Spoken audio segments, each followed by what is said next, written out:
سیدہ میں ہم لوگوں کو معرفت جناب فاطمہ عطا فرمائے کہ ہم زیادہ سے زیادہ اس راستے میں آگے بڑھ سکیں، اپنی بیوی کے نقش قدم پہ چل سکیں، ان کی پیروی کر سکیں۔ اس قدر عظیم ہستی اور خدا کی کنیز خاص 18 سال کی عمر میں سارے کمالات بیوی کی ذات میں جمع ہیں۔ بہترین ماں، بہترین بیٹی، بہترین زوجہ اور بہترین عبادت گزار، یعنی 18 سال میں آپ نے ان تمام رشتوں کو بھی نبھایا۔ ایک 18 سال کا بچہ کیا ہوتا ہے ہمارے گھروں میں، 18 سال کے بچے ہوتے ہیں کتنے غیر ذمہ دار ہوتے ہیں، لیکن بیوی 18 برس کی عمر میں تمام کمالات کو عروج پر پہنچا، بتایا کہ بہترین عبادت کیسے کی جاتی، بتایا کہ شجاعت کا اظہار کیسے کیا جاتا ہے، بتایا کہ بہترین ریاضت کیسے کی جاتی ہے، طہارت کو کمال پر پہنچایا، پاکیزگی کو کمال پر پہنچایا، ہدایت کو کمال پر پہنچایا، سخاوت کو کمال پر پہنچایا۔ دیکھیے معصوم کا جو سلسلہ ہے، معصومانہ سلسلہ، اس میں ہم خواتین کے لیے کوئی نہ ہوتا اگر جناب سیدہ نہ ہو۔ توجہ ہے نا آپ کی، جو معصومانہ سلسلہ ہے نا ہدایت کا، اس میں کوئی نہیں ہے خواتین کی ہدایت کے لیے۔ رسول خدا کے زمانے میں کوئی معصومہ نہیں ہے سوائے جناب فاطمہ، کوئی معصومہ نہیں۔ تو بیوی نے ہر میدان میں اپنے آپ کو ثابت کیا، یہ ایک خاتون اگر چاہے تو وہ کس طرح عظمت کی بلندیوں کو چھو سکتی ہے۔ اور بیوی نے یہ دونوں کام کیے ہیں، گھر کے کام بھی اور باہر میدان کے کام بھی۔ ٹھیک ہے، جیسا سوشل ورک بیوی کر رہی ہے، ایسا کوئی بھی خاتون نہیں دعویٰ کر سکتی کہ میں نے کیا۔ جیسا گھر کا کام بیوی کر رہی ہے، ہم میں سے کوئی نہیں کہہ سکتا کہ ہم نے ایسا کام کیا۔ ویسے تو ہم سب خواتین کا دعویٰ ہے کہ جتنا کام ہم نے کیا وہ کسی نے نہیں کیا، یہ دعویٰ ہم سب کا کہ جتنی مشکلات ہم پہ پڑی وہ کسی نے نہیں پڑی، لیکن کسی کا بھی مقابلہ جناب سیدہ کی ذات گرامی سے نہیں کیا جا سکتا۔ بیوی نے دونوں کام کیے، گھر کے کام بھی کیے اور میدان کے کام بھی کیے۔ اگر بیوی صرف گھر میں رہ جاتی تو عورتوں کے لیے باہر نکلنا حرام ہو جاتا، اور اگر صرف میدان میں رہ جاتی تو عورتوں کے لیے گھر میں رہنا حرام ہو جاتا۔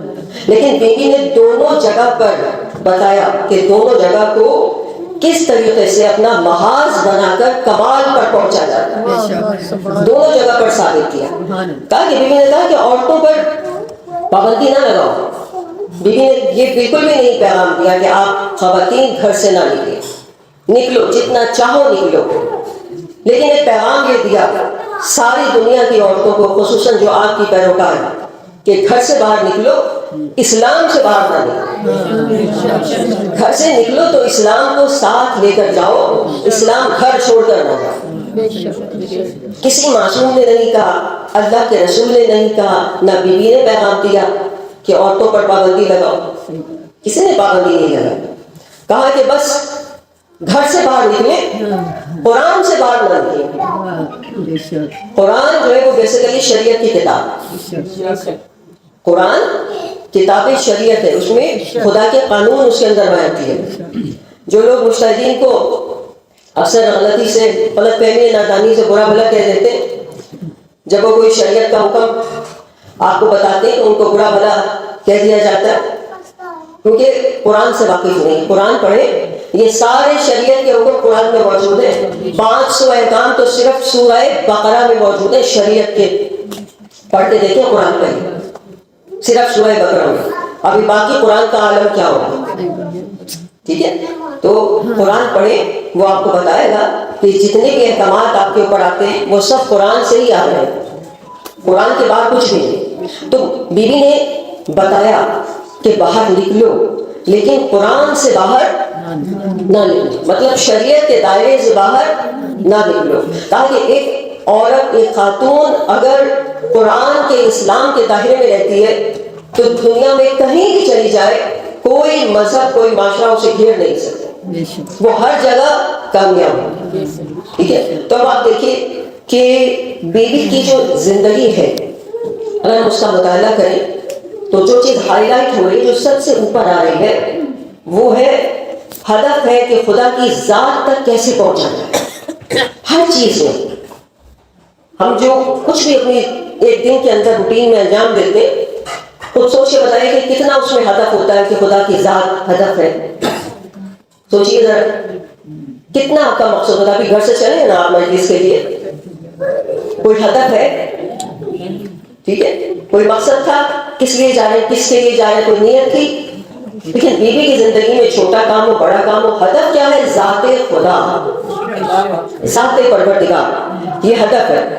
اور ہر جگہ پر جو کچھ بھی کر رہے ہیں وہ یہ بتا رہے ہیں کہ ہم خدا کو منوانے کے لیے آئے ہیں، ہم یہ بتانے آئے ہیں کہ خدا کیسا ہے. دیکھیے ایک واقعہ بیوی کی زندگی کا، جس کو کمزور کیا گیا عظمت کو بیوی کی گھٹانے کے لیے. جب آپ یہودی کے گھر شادی میں جاتے ہیں، آپ سب کو بتائیں گے واقعہ، تو اس میں کہا گیا کہ یہ واقعہ ضعیف ہے، کیونکہ اس میں بیوی کی عظمت بہت اچھے طریقے سے بتائی جا رہی ہے. کیونکہ اس کے اندر ایک چیز ایسی ہے کہ جس میں بیوی کا شرف ظاہر ہو رہا ہے، اور وہ یہ کہ آج تک کائنات میں کسی بھی خاتون کے لیے آسمانی لباس نہیں آیا. جنت سے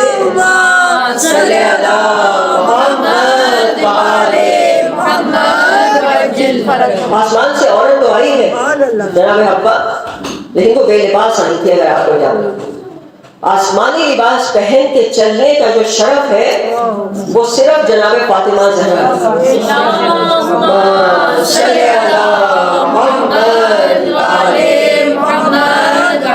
اب یہودی کس لیے آئے تھے؟ کہ توہین ہوگی.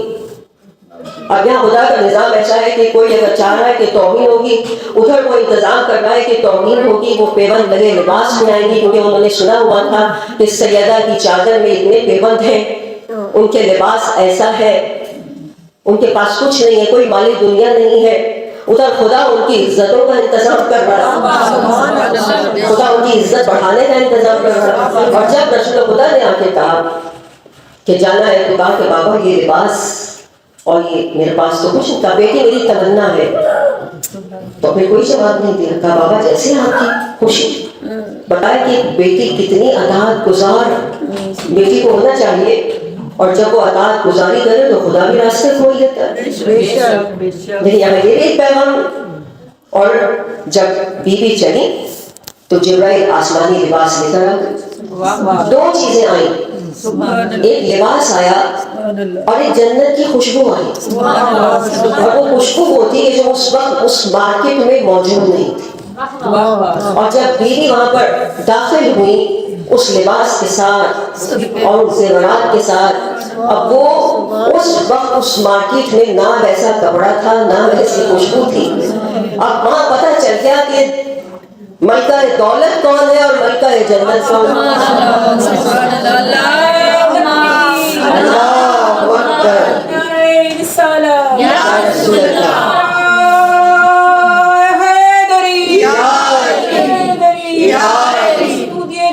فاطمہ الزہرا جتنا بلند ذکر ہے بلند تر صلوات. اللہم صلی علی محمد وعلی محمد وعجل فرجہ.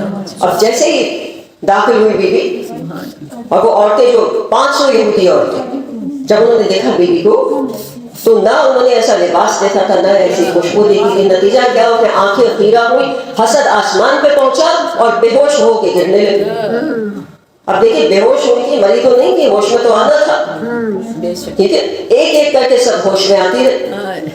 یہ ایام فاطمہ اس لیے منائے جا رہے ہیں کہ سب ہوش میں آ جائیں. ٹھیک ہے، اپنے بھی غیر بھی سب ہوش میں آ جائیں. ابھی بھی بہت سے لوگ بے ہوش ہیں، اس میں اپنے بھی ہیں غیر بھی ہیں.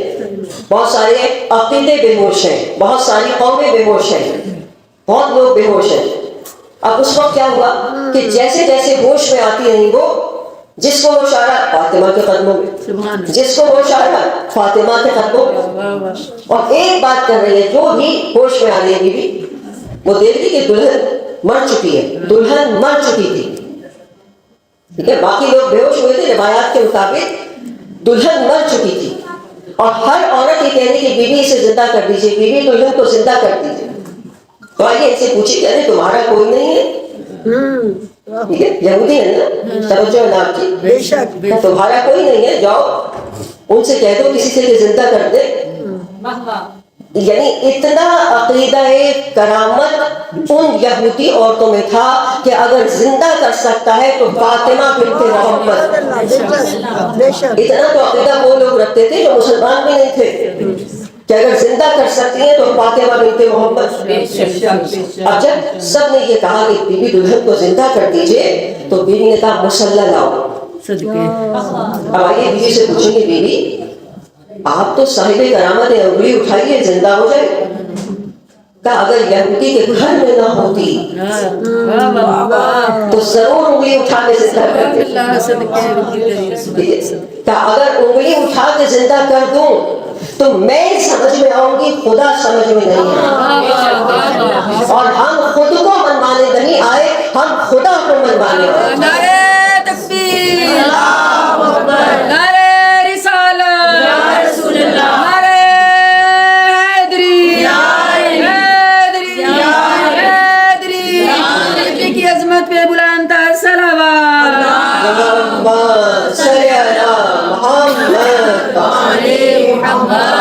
درود کو پورے احترام سے، ادب سے، اور اس کے اندر محبت ہونی چاہیے. جب آپ درود پڑھے فاطمہ زہرا سلام اللہ علیہا بلند تر صلوات. اللہم صلی علی محمد والے محمد عجل فرج. فوراً رابطہ کرتا ہے ہمارا. جتنی عقیدت، خلوص اور جذبے کے ساتھ پڑھا جائے گا. رابطہ نہیں کرنا کیا جناب سیدہ سے؟ کچھ لے کے جانا ہے نا، ایسے تو نہیں چلے جانا یہاں سے. اور معرفت مانگے یہاں پہ بیٹھ کے کہ وہ عطا کریں ہمیں کوئی ایسی چیز، کوئی علم ایسا. یہ تو کوثر ہے نا، وہ خزانہ، حکمتوں کا خزانہ ہے. کوئی ایسی چیز ہمیں عطا ہو کہ ہماری دنیا بھی سمجھ جائے اور آخرت بھی. یہ جو آخرت کا سفر ہے نا، یہ ہم نے اسی کے سہارے طے کرنا ہے. جو مجلس کر رہے ہیں نا، جو بھی عمل کر رہے ہیں، اس مجلس کے پیچھے جو عمل بن رہا ہے اس کے سہارے ہم نے آخرت کا سفر طے کرنا. اس لیے اس کو بہترین ہونا چاہیے، اس کو سجا کے بھیجنا چاہیے، خوبصورت، تاکہ جب ہم وہاں پہنچے تو ہمیں بھی دلہن کی طرح سے سجایا. کہتے ایک مومن جو ہے وہ اسی طرح جائے گا، سج کے جائے گا جیسے دلہن جاتی ہے اپنے شوہر کے گھر. تو دیکھیے یہاں پر یہ جب بی بی نے مصلی منگوایا، 2 رکعت نماز پڑھی، خدا کی بارگاہ میں ہاتھ اٹھائے، دلہن زندہ ہوئی، اور آپ کے قدموں پہ 500 یہودی عورتیں محمد وآل محمد واجل فرج. اشهد ان علی ولی اللہ وصی رسول اللہ وخلیفۃ بلا فصل. نعرہ حیدری، حیدری، بلند تر صلوات. اللہم صلی علی محمد والے محمد عجل فرج. لباس جنت ایک حقیقت رکھتا تھا، یہ خوشبو جنت ایک حقیقت رکھتی تھی. اس لیے اس واقعے کا انکار کیا گیا تاکہ عظمت فاطمہ کو گھٹایا جا سکے. دیکھیے رسول خدا کو خدا نے اسوہ قرار دیا کہ وہ ہمارے لیے اسوہ ہیں. حضرت ابراہیم کو بھی قرآن میں بتایا گیا کہ وہ اسوہ ہیں. خود امام حسین فرماتے ہیں کہ میں تمہارے لیے اسوہ ہوں. زمانے کے امام فرماتے ہیں کہ ہر معصوم تمام بشریت کے لیے اسوہ ہے. ہر آئمہ تمام بشریت کے لیے اسوہ ہے. یہ زمانے کے امام فرما رہے ہیں اور کہہ رہے ہیں کہ ہم آئمہ کے لیے اسوہ ہیں، ہماری جدہ فاطمہ الزہرا. اب دیکھیے اسوہ جسے کہتے ہیں رول ماڈل. وہ رول ماڈل کہ جسے دیکھ کے آپ نے اپنی زندگی گزارنی ہے. اب خدا جس کو رول ماڈل بناتا ہے، اسوہ بناتا ہے، اس ذات کو سنوار دیتا ہے، اس کے اندر اپنی تمام صفات حمیدہ، تمام فضیلتیں، کیونکہ وہ خود تو جسم رکھتا نہیں، اس کے اندر جو فضیلتیں ہیں، ثقافت ہے، شجاعت ہے، کرامت ہے، وہ جتنی وہ کیسے ظاہر ہو وہ اس اسوہ کے اندر جمع کر دیتا ہے. اور ہمیں یہ کہتا ہے کہ اس اسوہ کو دیکھ کر اب زندگی گزارو. اپنی زندگی کو ایسے اس طرز پر چلاؤ جس پہ یہ اسوہ ہے. سمجھ میں آ رہی ہے آپ کو کہ کس طرح خدا بند عالم جو ہے جس کو رول ماڈل بناتا ہے وہ ہمیں یہ کہتا ہے کہ اس کو دیکھ کے تم نے زندگی گزاری. اب آپ دیکھیں کہ ہم لوگ جتنے بھی ہیں، چاہے وہ مرد ہوں یا عورتیں اور خاص طور پہ خواتین، ہم سب کی زندگیوں میں کوئی نہ کوئی اسوہ ہے. جتنے بھی ہم لوگ بیٹھے ہوئے ہیں نا، ہم سب کے پاس کوئی نہ کوئی اسوہ ہے، مطلب کوئی نہ کوئی رول ماڈل ہماری زندگیوں کے اندر چل رہا ہے. اور آج کل جو رول ماڈل جن کو ہم نے بنایا وہ سب میڈیا سے تعلق رکھتے ہیں، میڈیا سے آتے ہیں. ہم نے کوئی ڈرامہ دیکھا، کوئی فلم دیکھی، کوئی کردار دیکھا، ایسا تو نہیں؟ بالکل نہیں. بہت اچھی بات. ایسا ہی ہونا چاہیے کہ نظام فاطمہ کو، ٹھیک ہے. لیکن کیا حالات جیسے بن گئے کہ ہم میں سے ہر ایک جو ہے وہ میڈیا کو فالو کر رہا ہے. اس وقت میڈیا اتنا چھایا ہوا ہے، حتیٰ کہ ہمارے گھروں میں جو کھانا پک رہا ہوتا ہے بعض اوقات وہ بھی کسی ماڈل کو دیکھ کے بن رہا ہوتا ہے. ایسا ہونا نہیں چاہیے، اور ہو سکتا ہے کہ نہ بھی، ٹھیک ہے. لیکن کیا کوئی کہہ سکتا ہے کہ جو کچھ میرا اس وقت حلیہ ہے، جو میں نے اپنا حلیہ بنا رکھا ہے، یہ میری اپنی خلاقیت ہے، میں نے کسی کو کاپی نہیں کیا؟ خواتین کے اندر تقلید کی بہت اچھی خوبی ہوتی ہے، یعنی دوسرے کو فوراً کاپی کرتی ہیں. ہم خواتین، سب کی بات ہو رہی ہے، کہ ہم خواتین جب کسی شادی میں یا کسی مجلس میں جاتے تو ہم اپنے ساتھ بیٹھی خواتین یا جو بھی ہمارے ساتھ خواتین ہیں ان کی تمام چیزوں کو دیکھتے ہیں، ان کے دوپٹوں کو، ان کے کپڑوں کو، یہاں تک کہ ان کے کپڑوں کی سلائی کو، ان کے جوتوں کو. ایسا ہے یا نہیں؟ یہ ہماری اس میں گھبرائیں نہیں، ہماری فطرت ہے. یہ چیز دیکھیں، اسی چیز کو تو کھینچنا ہوگا نا. یہ چیزیں ہمارے اندر ہیں. رول ماڈل بنائے یا نہ بنائے، دیکھتے تو ہیں. ٹھیک. اب ہو سکتا ہے کہ کوئی کاپی بھی کر لے، جیسا ان کا دوپٹہ ہے میں بھی ایسا ہی دوپٹہ لوں، جیسے اس نے اسکارف لیا ہے میں بھی ایسا اسکارف لے لوں، جیسے اس نے پردہ کیا ہوا ہے ایسے میں بھی لے لوں. اس کا مطلب کیا ہے کہ ہم نے اسوے انتخاب کر لیے ہیں، انجانے نہیں صحیح، لیکن ہم نے اسوے انتخاب کیے ہوئے. اگر کوئی یہ کہے کہ یہ میری اپنی خلاقیت ہے تو یہ کائنات کا سب سے بڑا جھوٹ ہوگا. ہم سب کسی نہ کسی کو کاپی کرتے ہیں، کسی نہ کسی طریقے سے، چاہے بے شعوری میں ہی صحیح، لیکن کاپی کرتے ہیں. اور خدا نے اپنے رسول کو یہ کہا کہ اے نبی ہم نے آپ کو کوثر عطا کیا. کوثر میں نے آپ کو بتایا نا کہ کوثر جو ہے وہ ایک ایسا خزانہ ہے، ایک ایسا خزانہ ہے جو کبھی ختم نہ ہونے والا، خدا کی حکمتوں، رحمتوں، برکتوں کا ایک ایسا چشمہ کہ جو قیامت تک جاری رہے، قیامت تک آنے والے اس سے فیض اٹھاتے رہیں گے. ٹھیک ہے، سمجھ رہے ہیں نا آپ لوگ؟ اب یہ جو کوثر ہے، یہ جو خزانہ ہے، دنیا کی کوئی بھی عورت ہو، کہیں کی بھی ہو، کسی بھی معاشرے کی ہو، وہ کسی دیہات کی ہو، سیاسی عورت ہو، یورپ کی عورت ہو، مشرق کی عورت ہو، مغرب کی عورت ہو، ٹھیک ہے، پڑھی لکھی ہو، ان پڑھ ہو، کسی بھی زمانے کی ہو، کسی بھی دور کی ہو، جناب سیدہ ان سب کے لیے اسوہ ہے.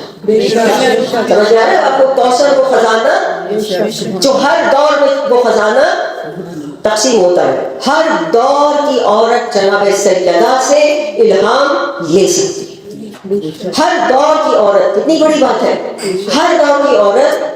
دیکھیں آج ہم اس دور کے، ہم 1400 سال پیچھے اگر کوئی لیڈر ایسی گزری، کوئی عام عورت گزری ہے، ہم اس کو فالو نہیں کر سکتے. ایسا ہی ہے، اس کو رول ماڈل نہیں بنا سکتے، زمانہ بدل گیا نا. لیکن آج سے 50 سال پیچھے بھی چلے جائیں تو آپ کسی بھی 50 سال پیچھے جو کوئی اچھی کوئی لیڈر بھی گزری ہے اس کو آپ فالو نہیں کر سکتے. اب وہ زمانہ بدل گیا، لیکن جناب سیدہ وہ خزانہ، اس لیے کہا کوثر، وہ خزانہ جو ہر زمانے میں تقسیم ہوگا اور کبھی کم نہیں پڑے گا. وہ خزانہ جناب سیدہ کہ قیامت تک آنے والی ہر زمانے کی جو خواتین ہیں وہ ان کو دیکھ کر اپنی زندگی کو سنوار سکتے ہیں. اور اس کے علاوہ جو ہم اسوے لے رہے ہیں، اگر ہم کسی کو رول ماڈل بنا رہے ہیں تو وہ برے اسوے ہیں، وہ اسوے خدا نے نہیں بنائے ہیں. خدا کہتا ہے جو اسوہ میں نے تمہارے لیے بنایا ہے، خدا نے تو اعلان کر دیا اسوے بنا کر کہ یہ تمہارے لیے اسوہ ہے. اب جو ان کا طرز زندگی ہے تمہارا طرز زندگی وہی ہونا چاہیے. لیکن ہم لوگ کیا کر رہے ہیں, اس میں ہمارے رول ماڈل دوسرے ہیں, اور وہ جو خدا نے اس کا بنایا ہے ان کو ہم نے رکھا ہوا ہے صرف عقیدتوں کے اظہار کے لیے. کیا ان سے صرف عقیدتوں کا اظہار کرتے ہیں, سلام کیا, نیاز دی, مجلس کی اور چلے, ٹھیک ہے. اور خدا یہ کہتا ہے کہ یہ میں نے اس لیے نہیں بنائے تھے کہ تم ان کو میری بارگاہ میں اپنی حاجات کے لیے پیش کرو, ان سے فقط عقیدت کا اظہار کرو اور چلے جاؤ. خدا کہتا ہے کہ فاطمہ جس کو میں نے تمہارے لیے اسوہ بنایا وہ اس لیے بنایا کہ یہ فاطمہ تمہیں ادنا پن سے نکالے گی اور تمہیں شان عطا کرے گی. ٹھیک ہے, ہر زمانے کی خواتین, اب اس میں مرد بھی ہیں کیونکہ جناب فاطمہ مرد یا عورتوں سب کے لیے اسوہ, سب کے لیے اسوہ. ضرور پڑھ لیجیے ایک مرتبہ, اللہم صلی علی محمد بات وہی ہے کہ ہم جس ہستی کا غم بنا رہے ہیں, جس کا ذکر کر رہے ہیں, کم از کم اس کی معرفت, اس کی تھوڑی سی شناخت ہونی چاہیے. ہمارے چھٹے امام جعفر صلی علی محمد کہ ہماری جدہ کی کم سے کم معرفت یہ ہے کہ ان کا نور اس دنیا میں آنے سے پہلے تسبیح و تحلیل کرتا تھا. یعنی یہ وہ مقام ہے کہ جو خدا نے عطا کیا, اور اس کو کہا جاتا ہے مقام ولایت.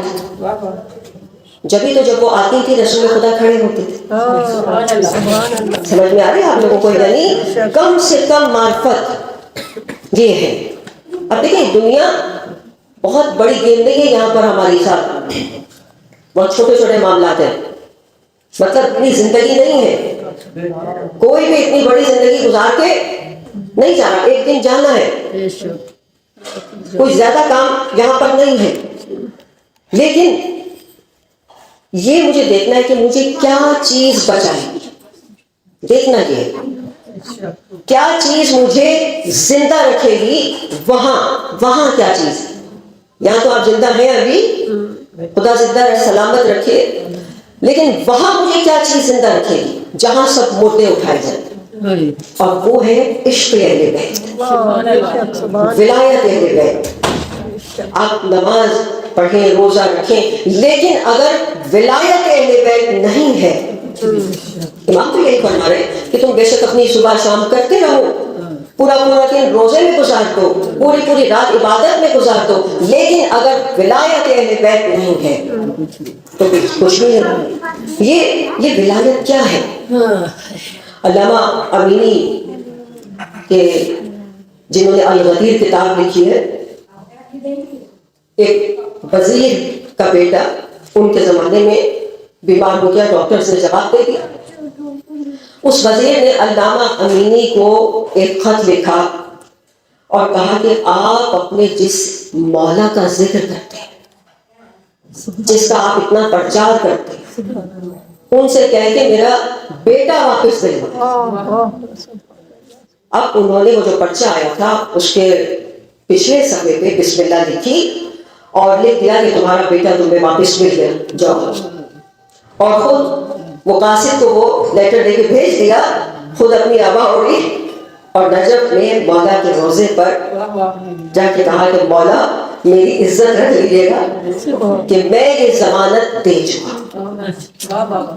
یہ یقین ہے نا ولایت پر, یقین یعنی یہ ایک چھوٹی سی معرفت ہے, معرفت کا ایک درجہ ہے, یعنی کہ اس یقین کے اوپر ہو.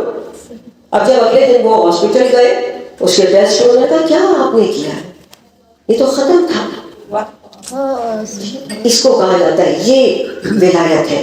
اس نعمت کا سوال ہوگا. در حقیقت یہی نعمت جو ہے وہ سب سے بڑی ہمارے پاس نعمت ہے. نعمتوں میں تو مولا فاضلی مولا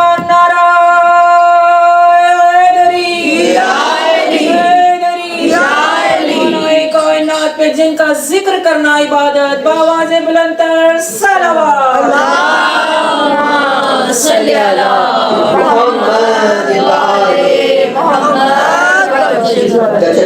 سے پوچھا تھا نا کسی نے کہ مولا یہ نعمتوں کا جو سوال خدا کہہ رہا ہے کہ قرآن میں ہوگا، یہ کون سی نعمتیں ہیں؟ آپ نے اسی سے سوال کر لیا، تم کیا سمجھتے ہو؟ اس نے کہا مولا یہ جو ہم کھا رہے ہیں، پی رہے ہیں، روٹی ہے، پانی. آپ نے کہا تم کیا سمجھتے ہو خدا؟ اتنی چھوٹی چھوٹی چیزوں کا تم سے سوال کرے گا. میں تمہیں اپنے گھر بلاؤں، تمہیں کھلاؤں پلاؤں، اور پھر اس کے بعد تم سے اس کا حساب لوں تو تمہیں کیسا لگے گا؟ اس نے کہا مولا عجیب ہے. کہا یہی چیز خدا کے لیے بھی ہے، وہ علی کل شیء قدیر ہے. تمہیں عجیب لگ رہا ہے تو کیا اسے عجیب نہیں لگے گا؟ کہا مولا پھر یہ نعمت کون سی ہے؟ کہا کہ یہ نعمت ہم ہے. نحن نعمت اللہ، یہ نعمت ہم ہے. بلندتر صلوات. اللہم صلی علی محمد وعلی محمد. کتنی بڑی نعمت، اور ہم کتنی غفلت میں، ہم کتنا متصل ہو رہے ہیں، کتنا رابطے میں ہیں، جبکہ اگر ان سے کوئی متصل ہو فوراً وہاں سے جواب آتا. ایک شخص بصرہ میں ہر سال غریب آدمی کا مزدور تھا، پورا سال مزدوری کرتا، پیسے روز جمع کرتا اور عشرہ محرم کرتا. ایک سال بیمار ہو، مزدوری بھی نہیں دی، پیسے بھی نہیں جمع ہوئے، محرم کا چاند نکل آیا. دونوں میاں بیوی کہہ رہے ہیں کہ کل پہلی محرم ہے، ہمارے پاس تو کوئی سامان ازاں نہیں. بیوی کہہ رہی ہے کہ کل جب لوگ گھر والے آئیں گے میں کیسے کہوں گی کہ ہمارے گھر تو مجلس نہیں ہے، ہر سال لوگ ہمارے گھر آتے ہیں، پرسہ لیتے ہیں. اس نے اپنے شوہر سے کہا کہ تم جاؤ، جا کر کچھ انتظام کرو، شاید کوئی انتظام ہو جائے. اپنے گھر میں بیٹھی تھی کہ اسے پتہ چلا کہ محلے میں چند قدم کے فاصلے پہ مجلس ہو رہی. وہ مجلس میں چلی گئی. مجلس کے بعد اس نے دعا کی کہ مولا میرا شوہر بیمار، ہم نادار ہیں، کل پہلی محرم ہے، ہمارے پاس کوئی سامان ازاں نہیں ہے، مولا میں کسی سے کچھ نہیں کہہ سکتی، میں آپ کی خدمت میں عرض کر رہی ہوں کہ ہمیں سامان ازاں فراہم کیجیے. مجلس کے بعد گھر آئی، دیکھا گھر کا دروازہ کھلا ہوا، سوچا کہ شوہر گھر آ گیا ہو. جب اندر گئی دیکھا صحن میں 4 سیاہ لباس میں خواتین، نورانی صورتیں،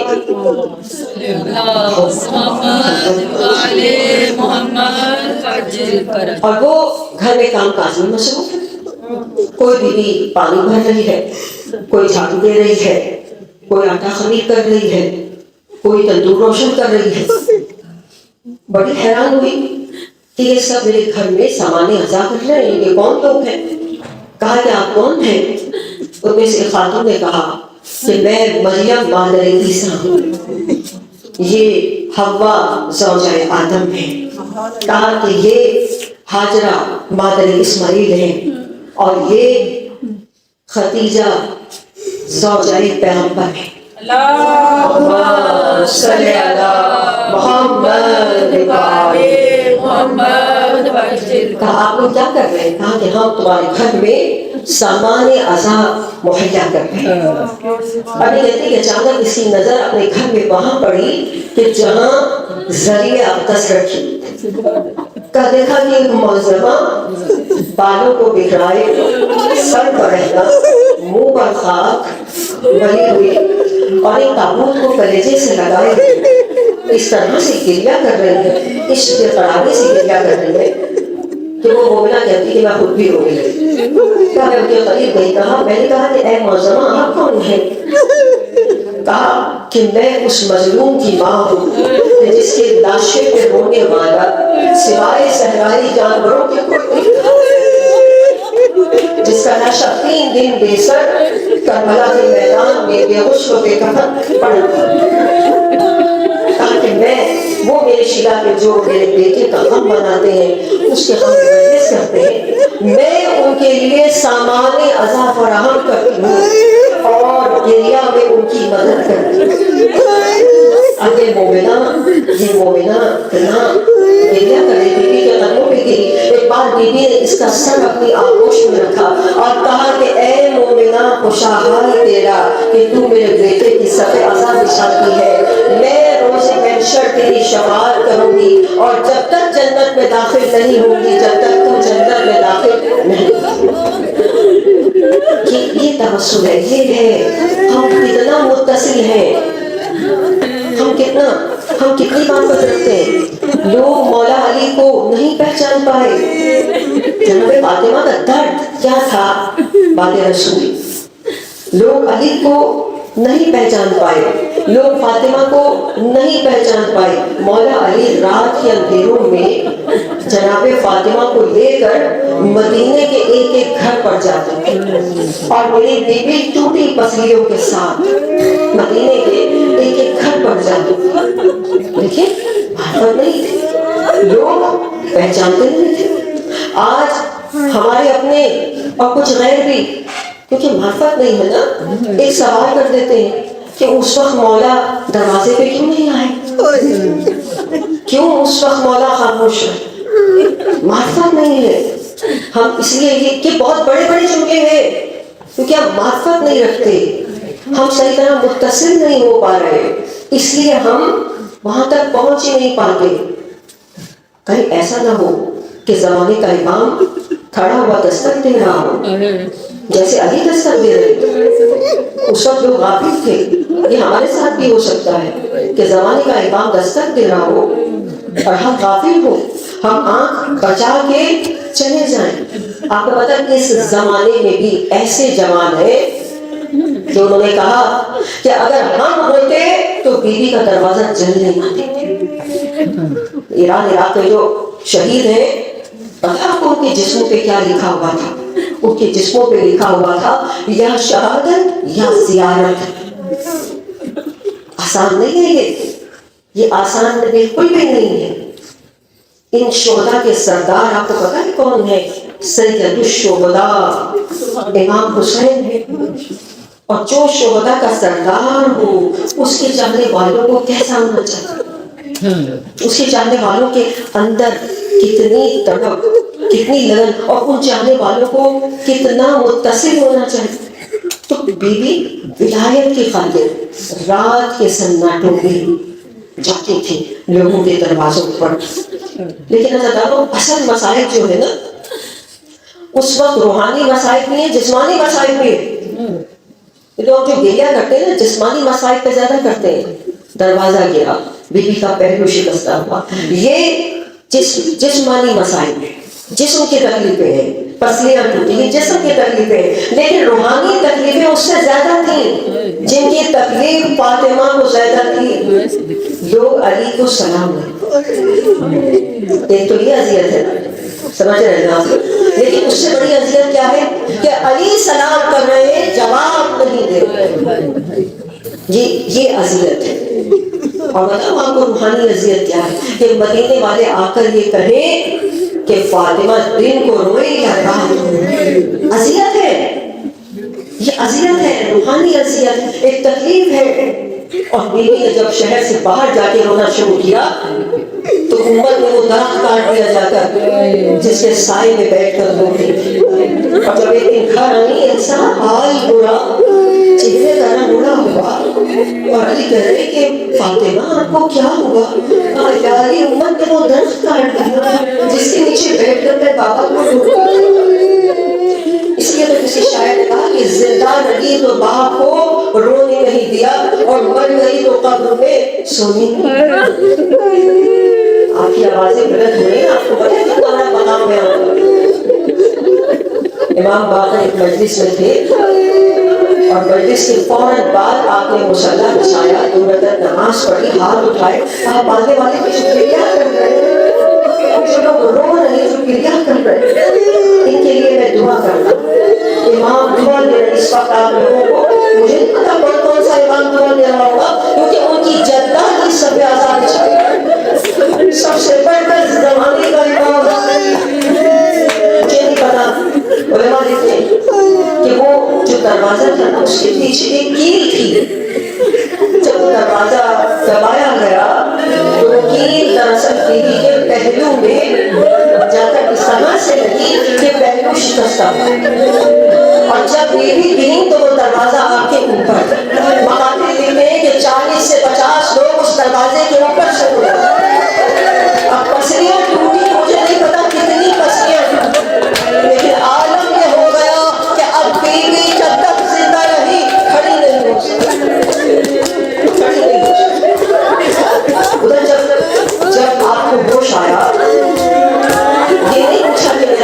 شکستہ ہو گیا، محسن شہید ہو گیا. بس ایک جملہ، قصہ علی کہاں ہے؟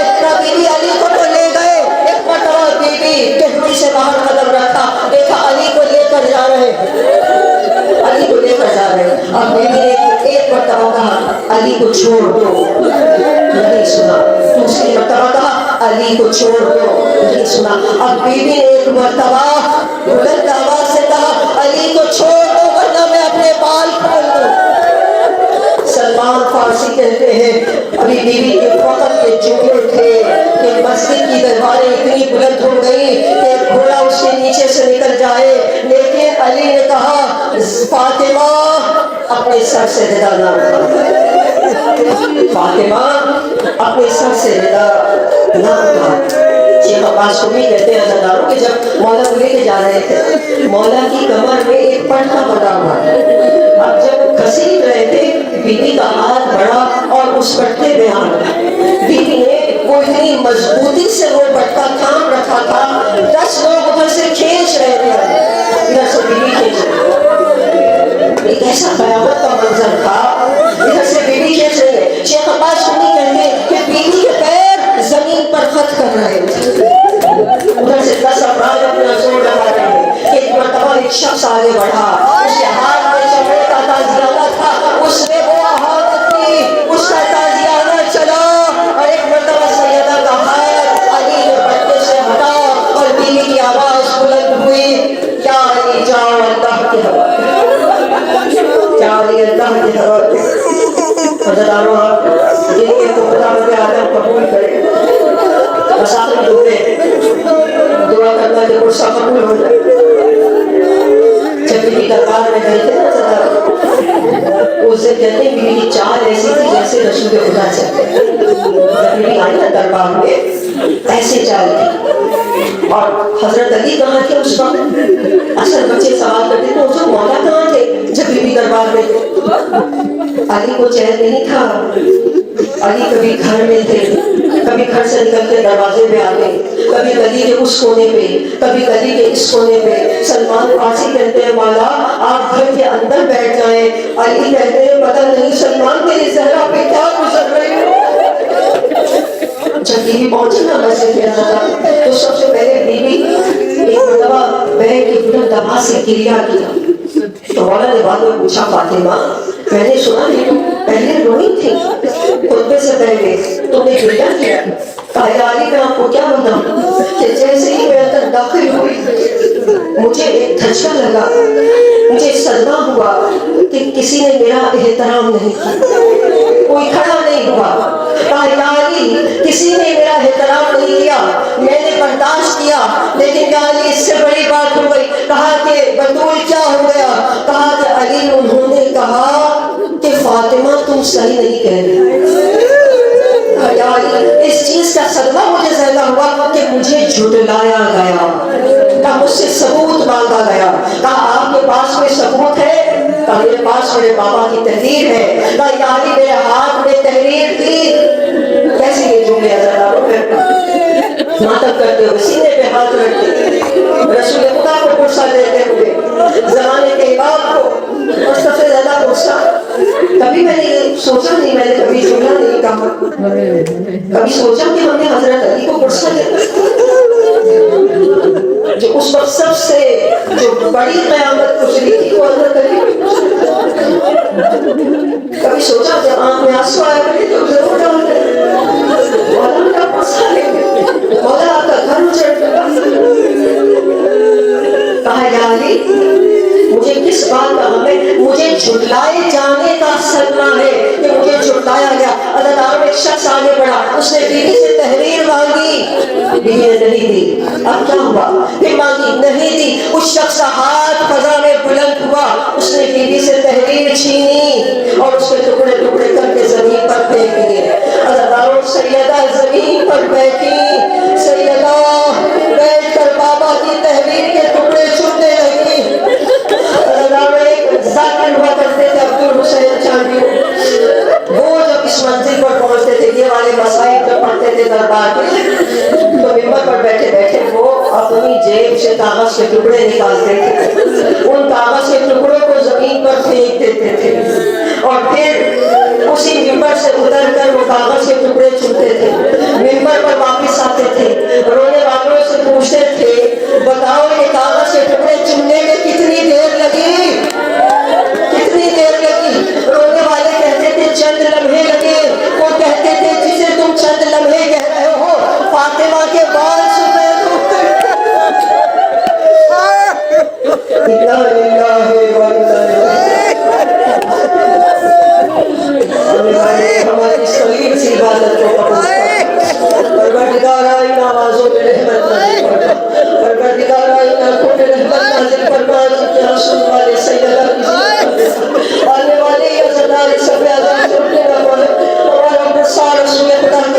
پہنچے, زمانے کے امام کی خدمت میں پہنچے, جناب خدیجہ کی کبریٰ کو فرصت دے, پروردگارہ امام حسن اور حسین کو فرصت دے, جناب زینب ام کلثوم کو فرصت دے, پروردگارہ کوئی غم نہ ہو سوائے ہمیں حسین کی, غم حسین کبھی ہمارے دلوں سے کم نہ ہو, پروردگارہ صاحب خانہ کا سب عذاب شانہ قبول فرما.